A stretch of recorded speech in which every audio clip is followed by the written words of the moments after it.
Ramadan, di antara keutamaan, di antara hal yang lain yang dimiliki oleh bulan Ramadan, sebagaimana disebutkan oleh para ulama, bahwa bulan Ramadan adalah bulan turunnya kitab Allah, yaitu Al-Quranul Karim. Yang mana Al-Quranul Karim merupakan manarul hidayah, merupakan menara mercusuar petunjuk Allah yang Allah berikan kepada umat manusia. Maka dari itu Al-Quranul Karim adalah kitab yang disebut dengan kitab petunjuk, kitab hidayah. Allah turunkan pada bulan tersebut, yang mana dengan berpegang pada Al-Quranul Karim, dengan berpegang pada perintah-perintah Al-Quran, dan menjauhi larangan-larangan Al-Quranul Karim, serta mengikuti petunjuk yang ada dalam Al-Quranul Karim, ini merupakan sumber dari semua kebahagiaan. Ketika kita menyebut Al-Quranul Karim, tentu ini bukan berarti kita melupakan sunnah Nabi Sallallahu Alaihi Wasallam, karena Allah memerintahkan dalam Al-Quranul Karim untuk taat kepada Allah dan Rasulnya.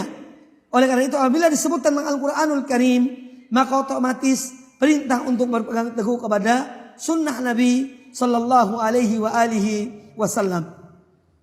Allah Azza wa Jalla berfirman tentang nikmat yang Allah berikan kepada kaum mukminin yang diturunkannya Al-Quranul Karim, yaitu dalam surat Al-Baqarah ayat yang ke-185, Syahrul Ramadan, bulan Ramadan, alladzi unzila fihi al-Quran, yang padanya diturunkan permulaan Al-Quran, hudan linnasi, sebagai petunjuk bagi manusia, wa bayyinatin minal huda wal furqan, dan sebagai penjelasan-penjelasan bagi petunjuk tersebut, dan Al-Quran sebagai pembeda antara yang hak dan yang batil. Oleh karena itu Allah memerintahkan untuk mensyukuri nikmat ini, nikmat diturunkannya Al-Quranul Karim pada bulan yang mulia, yaitu dengan kita berpuasa. Karena hakikat mensyukuri nikmat Allah yang Allah anugerahkan pada seorang mukmin adalah dengan mewujudkan nikmat itu dalam amal soleh, mewujudkan nikmat tersebut dalam ibadah kepada Allah Subhanahu wa taala, dalam melakukan amal-amal kebaikan. Maka dari itu Allah taala berfirman, "Faman syahida minkumus syahra falyasum." Maka barang siapa yang berada di negerinya pada bulan itu, hendaknya dia berpuasa. Berpuasa dalam mensyukuri nikmat Allah Azza wa Jalla. Sebagaimana yang diajarkan pula oleh Al-Quranul Karim kepada kita untuk mensyukuri nikmat Allah.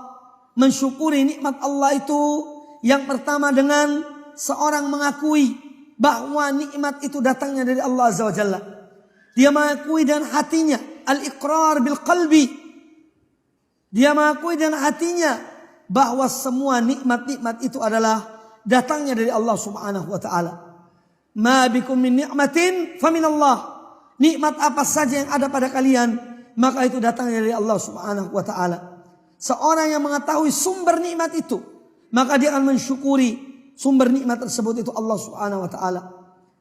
Maka dari itu Allah taala menyebutkan dalam Al-Qur'anul Karim, walitukabbirullaha ala ma hadakum wala'allakum tashkurun, dan agar kalian mengagungkan Allah Subhanahu wa taala atas petunjuk yang Allah berikan kepada kamu sekalian, dan agar kalian mensyukuri nikmat tersebut.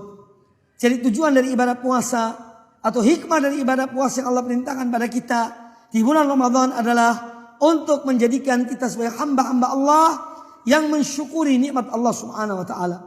Dan mensyukuri nikmat Allah adalah bagian dari takwa kepada Allah Azza wa Jalla. Karena tujuan dari puasa adalah la'allakum tattaqun, agar kamu bertakwa. Dan syukur pada Allah Ta'ala bagian dari takwa pada Allah Azza wa Jalla. Karena orang yang mensyukuri nikmat Allah, berarti dia mengetahui, berarti dia mengakui bahwa nikmat datangnya dari Allah, dan dia takut kalau Allah mencabut nikmat tersebut jika dia tidak mensyukuri nikmat Allah tersebut. Maka mensyukuri nikmat Allah adalah bagian dari takwa kepada Allah Azza wa Jalla, yang merupakan tujuan diperintahkannya atau hikmah diperintahkannya ibadah puasa kepada kaum mukminin. Kemudian yang kedua, seorang mensyukuri nikmat Allah Azza wa Jalla adalah dengan mengucapkan nikmat tersebut. Wa amma bi ni'mati rabbika fahaddits. Adapun nikmat Tuhanmu, maka bicarakanlah Ucapkanlah nikmat itu dan mensyukuri nikmat tersebut dan mengucapkannya dengan lisan-lisan kita. Ya, maka bagian dari adab seorang hamba dalam kehidupannya, dalam interaksi dengan manusia, ada istilah mengucapkan terima kasih atau jazakallah khairan. Ini bagian dari mensyukuri, berterima kasih pada orang yang berbuat baik pada kita. Apalagi kepada Allah Subhanahu wa taala. Apalagi kepada Allah Azza wa Jalla yang telah memberikan nikmat hidayah kepada kita dan berbagai nikmat-nikmat yang lainnya yang dianugerahkan Allah taala. Maka seyogyanya seorang dia menyebut nikmat tersebut dalam rangka mensyukuri nikmat Allah Subhanahu wa taala. Kemudian yang ketiga, mensyukuri nikmat Allah Azza wa Jalla adalah dengan melakukan amal-amal kebaikan, mewujudkan nikmat itu dalam amal soleh. Nabiullah Sulaiman alaihissalam, beliau mohon pada Allah Azza wa Jalla, Rabbi auzi'ni an ashkura ni'mataka allati an'amta alayya wa ala walidayya wa an a'mala salihan tardah wa adkhilni birahmatika fi ibadikas salihin.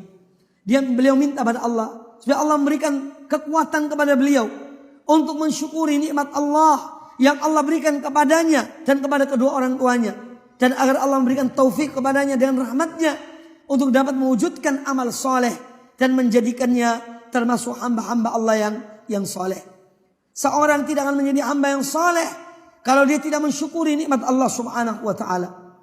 Seorang tidak akan menjadi seorang hamba yang soleh jika dia tidak mensyukuri nikmat Allah Subhanahu wa taala.